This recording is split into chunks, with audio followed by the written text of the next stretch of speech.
Beaucoup voient un Ice Cube comme un simple rappeur gangster, mais il s'avère qu'il a réellement vécu cette vie. Suge Knight en a été témoin. Après tout, c'est le même Ice Cube qui n'hésitait pas à en venir aux mains en public. Avez-vous vu Suge et Ice Cube se battre après l'incident? C'était le KO, et Cube distribuait des coups. Il n'était pas lâche. D'ailleurs, il disait ouvertement ce qu'il pensait vraiment. S'il n'a pas compris qu'on le provoquait, alors le complot n'est pas terminé. Tu ne pouvais pas ignorer ça, n'est-ce pas? Q n'a jamais abandonné. Allez, Ice Cube contre Suge Knight. Ce n'est un secret pour personne que Suge Knight était autrefois considéré comme l'épouvantail du hip-hop. Les artistes ne le craignaient pas seulement, ils le craignaient vraiment. Pas Suge Knight, ils craignaient Shield Knight, n'est-ce pas? Enfin, ils avaient peur. Je sais, non, pas au point de mettre leur vie en danger. Mais Ice Cube n'était pas de ceux-là. Beaucoup ont remis en question la crédibilité de Cube dans la rue au fil des ans, affirmant qu'il n'était qu'un rappeur qui jouait aux gangsters. La vérité, cependant, c'est qu'il a eu de la chance et s'en est sorti. Ice Cube a lui-même raconté des anecdotes qui montrent à quel point il était proche de ce mode de vie. Il se souvient notamment d'un incident avec un toxicomane du quartier. Un jour, cet homme s'est présenté chez Cube, a menti à sa mère pour lui soutirer de l'argent. Et elle lui a donné 20 $. Il était anéanti. Il est venu me voir et a raconté une histoire étrange à ma mère. Elle lui a donné 20 $. Cube, fou des rages, s'est emparé d'armes avec un ami et s'est rendu directement chez elle pour la tuer. Mais à l'heure arrivée, l'homme était absent. J'étais hors de moi. Tu m'as violé, moi et ma famille. Mes amis et moi sommes allés au coin de la rue pour te tuer. Et il n'était pas là. Dieu merci. Rétrospectivement, Cube a admis que c'était un coup de chance, car si l'homme avait été chez lui, tout aurait pu se terminer bien différemment. Comme il l'a dit lui-même, il ne serait pas l'Ice Cube que l'on connaît aujourd'hui. On était jeunes, insouciants, on avait des armes, et il était inévitable que quelque chose comme ça arrive. Ça aurait été une erreur, et je ne serais pas là si les choses avaient dégénéré. Si Cube a réussi à quitter la rue, c'est avant tout grâce à son père. Contrairement à beaucoup de ses pairs, il a eu une figure paternelle forte qui l'a aidé à rester sur le droit chemin. Cette influence, combinée aux opportunités que lui offrait la musique, lui a permis de tourner la page.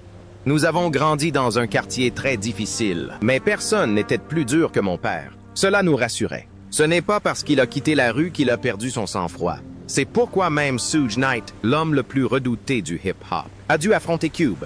DJ Première a raconté avoir été témoin d'une bagarre entre Cube et Suge. C'était peu après le départ de Cube de NWA et Suge s'était déjà imposé comme l'homme le plus dangereux du milieu. D'après Premier, Cube n'a jamais reculé. As-tu déjà vu Suge et Ice Cube se battre? Je n'ai vu qu'un seul combat, et Cube l'a battu. Il n'a même pas riposté. C'est révélateur, car Suge terrorisait tout le monde à l'époque. Ce type ne se contentait pas de proférer des menaces. Il tenait parole. Il faisait chanter des artistes, s'entourait de vrais gangsters et terrorisait littéralement ses ennemis. Suge Knight est une légende, le président controversé de Death Row Records, l'une des figures les plus redoutées du hip-hop. Il était une figure terrifiante. Knight était en liberté conditionnelle pour avoir agressé 2 jeunes rappeurs prometteurs en 1992. Demandez à Jerry Heller, il vous dira à quel point Suge était craint. Heller, l'une des figures les plus notoires de l'histoire de NWA, a un jour qualifié Suge d'incarnation du mal. Suge Knight est contagieux. En fait, Suge Knight est tout simplement mauvais, et c'est ce qui le rend mauvais. Et il avait toutes les raisons de l'être. Lors du conflit contractuel avec Dr. Dre, Maphos James, l'un des plus proches confidents de Suge à l'époque, raconta que Jerry Heller était paralysé de peur lorsqu'ils étaient arrivés pour exiger la libération de Dre de Ruthless Records. Il était resté figé sur sa chaise, incapable de bouger. Alors, vous n'étiez pas là? Non. Eh bien, Jerry était dans la même pièce que le grand Suge Knight. Seuls tous les deux. Il a pris un chèque et a obtenu la libération de Docteur. Mais ce n'était pas le pire. Peu après la confrontation, la maison d'Heller fut cambriolée. On lui avait volé beaucoup de choses, mais ce qui l'effrayait vraiment, c'était un message peint sur un miroir. Sa maison avait été saccagée. Sa vie était en danger. N'est-ce pas? Quoi? Qu'est-ce que disaient les infos? Je veux dire, on ne rentre pas chez soi et on ne trouve pas sa maison cambriolée. Ça? Oui. Il manquait beaucoup de choses. Et sur le mur, sur un miroir dans une des chambres, il y avait un message peint dessus. Vous savez, la vengeance est une chose difficile. Personne ne pouvait prouver la culpabilité de Suge, mais Heller en était convaincu. L'incident l'avait rendu complètement paranoïaque. Il était si dévasté que la simple mention du nom de Suge le plongeait dans la panique. Vous savez, j'ai toujours pensé que Sug y était pour quelque chose. Albert Hughes, l'un des frères Hughes et réalisateur du film Danger Social, a un jour déclaré avoir évoqué le nom de Sug avec Jerry sur le ton de la plaisanterie.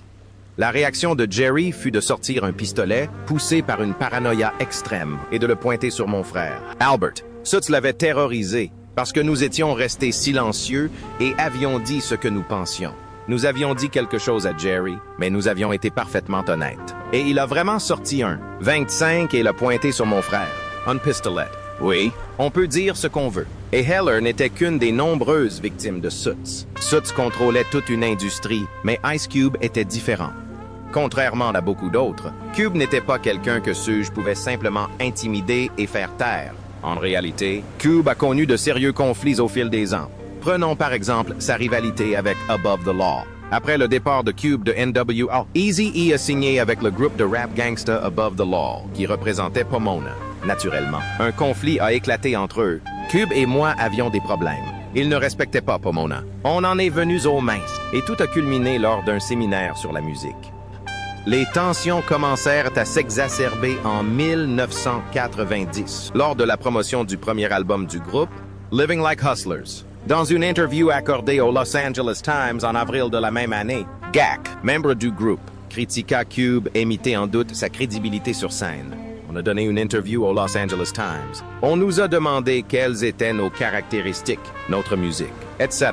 On a parlé de ce qu'on faisait nous-mêmes ou de nos amis.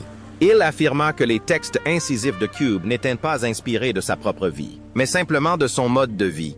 On n'est pas comme Ice Cube, qui est allé à la fac et qui s'est pris pour le grand gangster de NWA. C'était un excellent auteur-compositeur, un bosseur acharné qui ne traînait jamais dans la rue et n'avait jamais de relations sexuelles tarifées. Il n'a pas pris l'insulte trop à cœur, mais ça ne l'a pas perturbé non plus. C'était bien qu'il réponde. Les New Jacks de Pomona devraient plutôt parler de l'Interstate Dix, l'autoroute qui traversait leur ville. Le Los Angeles Times voulait répondre à cette question. Dans une interview, il a déclaré que le jeune Jack de Pomona ne devrait parler que de l'autoroute, car sa mère ne comprendrait rien d'autre. Après l'interview, Eazy-E a envenimé la situation. Il a appelé Cold Scent 87, le leader d'Above the Law, et lui a demandé « Tu as lu le journal ?» Quand Scent 87 l'a vu, il s'est mis en colère. Eazy-E m'a appelé. Il m'a dit « Hey, mec, t'as vu le LA Times ?» J'ai répondu « Non, Mechanical. » Tu devrais voir ça. Il rit au téléphone. « Bien joué? Alors, Riss. »« Ah oui, je comprends. J'ai lu la déclaration. » Il a dit à Eazy en toute honnêteté qu'il jouerait pour Cube. Eazy a essayé de le calmer, mais 587 n'en a fait qu'à sa tête. J'ai appelé E-Back et je lui ai dit « Je suis ton partenaire. » Tu sais, dès que je l'ai vu, « Oh, ne t'inquiète pas. » Je lui ai dit « Mec, c'est lui. » Pas coïncidence, il n'a pas eu à attendre longtemps avant de rencontrer Cube en personne. Ce même soir, le 7 avril 1990, Above the Law était en tête d'affiche au Celebrity Theater d'Anaheim et Cube donnait une interview à un magazine en coulisses. Ils croisèrent 187 dans le couloir et échangèrent quelques mots, mais l'atmosphère ne se détendit pas immédiatement. Cube s'approcha alors de lui, le trouva dans le couloir et lui demanda « Hey, tu parles du journal? Tu essaies de m'arnaquer? » 587 répondit « Salut, Mechanical. Comme je te l'ai dit, quoi de neuf? Tu veux descendre? » La situation changea lorsque Cube entra dans la loge au-dessus de Lost People et confronta 587 à la porte. Ça a suffi, et soudain, une bagarre a éclaté. Il est revenu dans mon vestiaire et a demandé « Et maintenant? » Juste et après, il a dit « Et maintenant? » Victoire géniale. Boum! Il a fait irruption dans le vestiaire. Le combat a été rude, mais Cube n'a pas abandonné. Il a tenu bon et n'a pas laissé son adversaire de 82 kg le déstabiliser. Le combat a fini par se terminer, mais la tension était toujours palpable. Cube n'a pas abandonné non plus. Non, il n'a pas abandonné. Il n'a pas abandonné. Il a encaissé les coups, mais il n'a pas abandonné. À l'époque, Cube ne poursuivait pas une carrière solo. Après avoir quitté NWA, il a formé son propre groupe, Lynch Mob. Ce n'étaient pas de simples rappeurs. C'étaient des militants, des jeunes de la rue, des gens avec qui il valait mieux ne pas s'associer. Et quand nous sommes arrivés à New York, au séminaire, on nous a dit « Ah oui, Lynch Mob est là. » Et ils ont des problèmes. Ils avaient leurs problèmes, quels qu'ils soient, évidemment. Lorsque Cuban, qui se croyait au-dessus des lois, le rencontra à nouveau en 1990 à l'hôtel Marriott Marquis de Times Square, lors d'un séminaire sur la musique contemporaine, la situation dégénéra rapidement. On s'était déjà croisés lors d'une table ronde, non? Et puis on s'est recroisés en plein séminaire. On est reparti, et c'était le chaos total. Cette fois, Cuban est venu participer à la table ronde, mais son groupe était toujours là. Les mots ont fusé, les esprits se sont échauffés, et bientôt une nouvelle bagarre a éclaté entre la foule en colère et la police, qui était prise au piège. Il a semé le chaos dans tout le stade. Ce fut une bataille féroce, mais finalement, l'équipe de Cube l'a emporté. Cube sembla alors perdre la tête. Il était convaincu qu'il valait mieux éviter d'affronter Common. S'ensuivit la confrontation avec Common. Le 27 septembre 1994, A Young Common Sense sortait un morceau qui allait marquer l'histoire du hip-hop et susciter une vive controverse. I Used to Love Her était un single phare du deuxième album de Common, Resurrection. La chanson utilisait la métaphore d'une fille aimée par Common pour symboliser leur passion commune pour le hip-hop. Au fil de l'histoire, il devient évident que cette fille incarne l'esprit du hip-hop. Le titre a connu un immense succès, notamment auprès du public averti de la côte Est, moins enthousiaste à l'égard du premier album de Common. Cependant, si le public de la côte Est pouvait s'identifier à l'histoire de Common, ce n'était pas le cas de tout le monde. La chanson décrit l'évolution du hip-hop, de ses débuts à son style commercial et gangster. Elle reflète les transformations qu'a connues le genre. Mais Ice Cube ne l'a pas appréciée. Pour lui, elle sonnait comme une critique de la domination de la côte ouest sur le hip-hop, un artiste qu'il idolâtrait en 1994. Vous savez, a-t-il déclaré, c'était une histoire qui me permettait de raconter l'évolution et les différentes phases du hip-hop, depuis sa forme pure et innocente. Il parlait d'une fille dont il était amoureux. Il était censé être un artiste hip-hop, et il était vraiment sympa. Mais quand il est arrivé ici, à un moment donné, Common a entendu Ice Cube répondre « King T de l'Ouest ». Quelqu'un a dit « Hey Cube, je vais te donner mon avis sur ce morceau ». Alors on a mis le morceau et je l'ai écouté. Je me suis dit « Putain, je vais critiquer ça ». Les paroles auxquelles King T faisait référence étaient une reprise du morceau West Side Slaughterhouse d'Ice Cube par Mac Dix, qui met également en vedette le rappeur cubain King T. Common décida de répondre par une contre-chanson, donnant ainsi naissance à B&U. Il commença par des paroles comme « De gangster à islam », puis dans « D et DS ». Il reprocha à Cube de flatter la côte Est par simple vengeance. Il alla même plus loin, l'attaquant avec des paroles telles que « hypocrite »,« Je te donnerai ton certificat de mort »,« Tueur de beignets » et « Père Noël ». Les guides touristiques ont accusé Cube de condamner les valeurs de la Nation of Islam tout en faisant l'apologie de la vie de rue. Finalement, Kama a porté le coup de grâce en retournant les propres paroles d'Ice Cube contre lui, citant la phrase immortelle du One. « Une abeille est une abeille ». Avait-il quelque chose à répondre à cette phrase immortelle? Pour Ice Cube, c'était un terrain inconnu. Il était depuis longtemps considéré comme l'un des dissidents les plus impitoyables de la scène. Ses attaques sans merci et destructrices contre N.W.A. étaient déjà légendaires et avaient consolidé sa réputation d'être quelqu'un avec qui il ne fallait pas plaisanter. Comme l'a dit Doug Infinite, « Si tu t'en prends à Cube dans tes textes, tu as intérêt à être malin, sinon il te réduira en miettes. » Je pense donc que Common est le parolier qui... Ice Cube a admis plus tard avoir écrit la chanson en réponse à l'attaque de Common, mais le destin en a décidé autrement avant que la situation ne dégénère. J'avais un album incroyable, Mechanical. Et maintenant, nous voilà à cette réunion avec Farrakhan.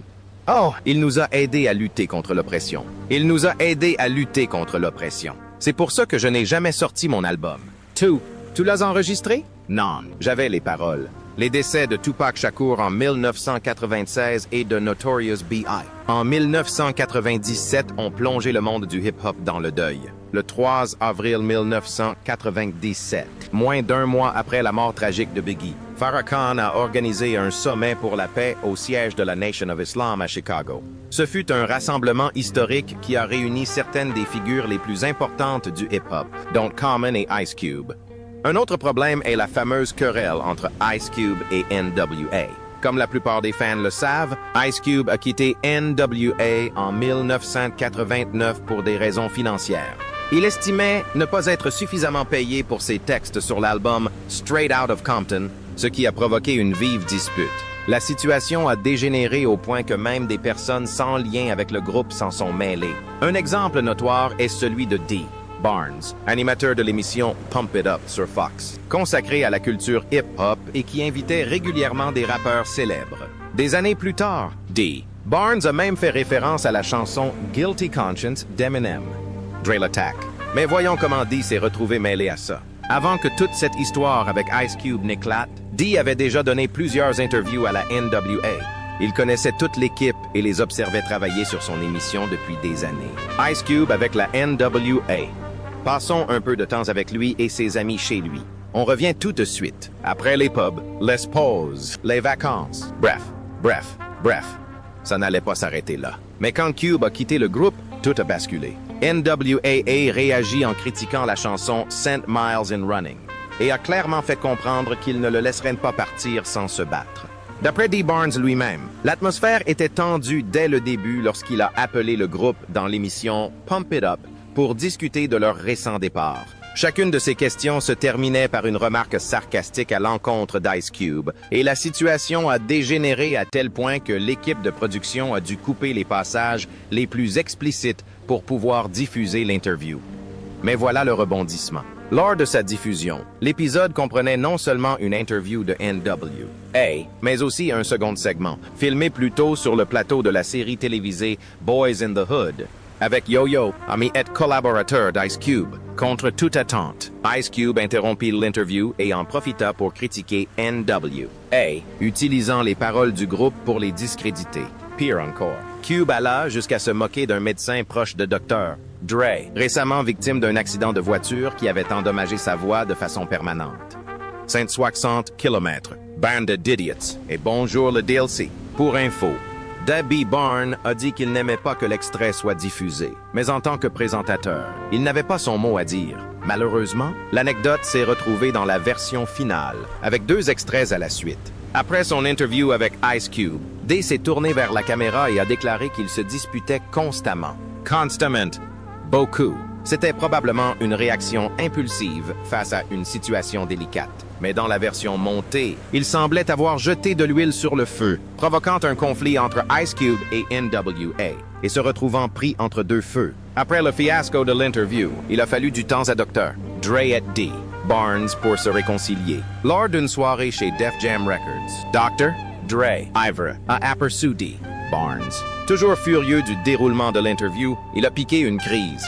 Selon le journaliste Dallin Light du magazine Rolling Stone, dans son article intitulé Beating Up the Charts, Dre l'a attrapé par les cheveux et lui a violemment cogné la tête et le côté droit contre un mur de briques près des escaliers. Son garde du corps a contenu la foule à l'aide d'armes à feu pour empêcher toute intervention. Dre a tenté de le faire tomber dans les escaliers, mais en vain. Il l'a alors roué de coups de pied aux côtes et aux bras. Dre a réussi à s'échapper et s'est réfugié dans les toilettes des femmes, mais Dre l'a suivi, l'a attrapé par les cheveux par derrière et lui a donné un coup de pied à l'arrière de la tête.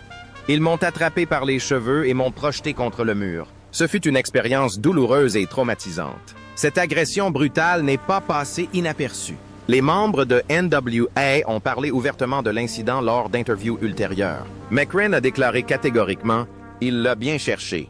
Easy a acquiescé. « Ouais, il l'a bien cherché ». Dr. Dre lui-même ne s'est pas excusé, affirmant que c'est ainsi que les gens parlent, mais a ajouté « Si quelqu'un m'attaque, je me défends. C'est moi qui l'ai fait. Tu sais, tu ne peux plus rien y faire. C'est pas si grave, de toute façon.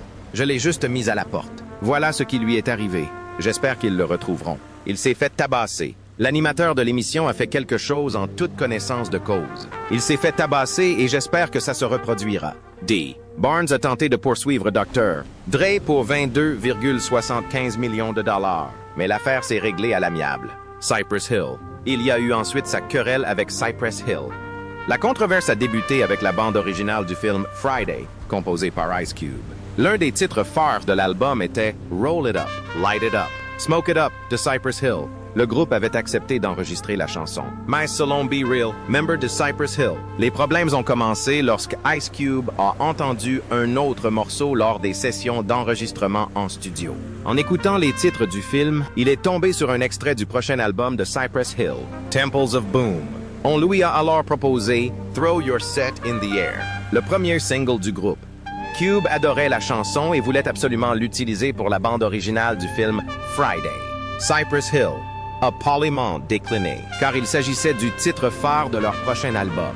On la lui a fait écouter et il était bluffé. Il a dit « Ouais, c'est super! » Alors, Muggs et moi, on lui a dit « On a d'autres morceaux de l'album qui pourraient t'intéresser. » On lui a joué « Throw Your Set in the Air » et il s'est exclamé « Wow, c'est un tube! Je peux l'utiliser dans le film? » Ils ont répondu « Bien sûr, on te la donne, mais elle sort en single. » Cube a insisté un peu et leur a même demandé de la rejouer. Oui, mais ils ont insisté sur le fait qu'aucune musique n'était autorisée. Passons à la sortie de la bande originale du film Friday, paru peu avant Temples of Boom. Un ami de Balls a entendu l'un des morceaux, l'a immédiatement appelé et lui a demandé « As-tu autorisé Ice Cube à utiliser une de tes chansons dans le film Friday? » Burial a expliqué, perplexe, qu'on lui avait seulement donné la possibilité de rouler une cigarette, de l'allumer et de la fumer. Mais son ami ne parlait pas de musique. On aurait dit qu'il levait la tête au ciel. Bill écouta attentivement la chanson de Cube et fut stupéfait. Le refrain était étonnamment similaire au leur à quelques détails près. Surtout le passage « levait la tête au ciel ». J'ai dit « Non, on ne lui a pas donné ça ». Il a répondu « Tu sais, c'est dans le refrain de sa chanson. » Balls and Teeth Trahi exprime sa frustration en studio et Ice Cube l'a pris rapidement par l'intermédiaire de Mac Dix. Pour clarifier la situation, Cube a appelé Bale pour lui expliquer l'incident. Il a insisté sur le fait qu'il s'agissait d'un malentendu et que l'affaire était close. Ice Cube a ensuite invité Bale en studio pour enregistrer des voix pour le groupe Caution, signé chez Lynch Mob Records. Durant la séance d'enregistrement, Bale a entendu des paroles presque identiques à celles de Temples of Boom. Il n'en revenait pas. De toutes les personnes, c'était Cube qui essayait de se relever. Be Real comprit que Cube avait dû remarquer sa réaction, car lorsqu'il quitta la pièce et y revint, les paroles de la chanson avaient disparu. C'était la preuve que Cube avait été pris la main dans le sac une fois de plus. J'ai entendu quelques paroles, les mêmes que j'avais utilisées sur l'album Temple of Boom, et je me suis dit, « Attends une minute, ce sont mes paroles. » Ce fut en tournant pour Cypress Hill. Ball est retourné auprès de son groupe, leur a raconté ce qui s'était passé et ils ont décidé d'agir. Le groupe a sorti le morceau incendiaire No Rest for the Wicked, qui critiquait vivement Ice Cube et déclenchait une vive polémique. Le conflit entre Ice Cube et Cypress Hill s'est envenimé, les fans et les artistes prenant parti. Les tensions étaient déjà vives sur la scène rap de Los Angeles, et ce conflit n'a fait qu'empirer les choses. À peu près au même moment, Ice Cube était confronté à un autre problème. Les artistes Cam et Sol, originaires de Los Angeles, étaient entrés en conflit commercial avec lui. La situation a dégénéré lorsque Cube et Solo se sont croisés à un feu rouge à Los Angeles. Solo raconte que la dispute a rapidement dégénéré en bagarre. Il affirme avoir frappé Ice Cube pendant l'altercation et que, dans la bagarre qui a suivi, le collier de Cube est tombé sur sa main. Il dit s'être relevé et avoir été frappé au passage. Son collier est tombé sur ma main. Je ne sais pas comment, mais il est tombé, a déclaré Solo. Solo saisit l'occasion et assista à un concert de Cypress Hill au House of Blues, où il présenta le collier au public. La foule exulta et une photo de l'instant fut immédiatement publiée en ligne. Cet événement mit fin aux différends et à l'une des rivalités les plus âpres de l'époque.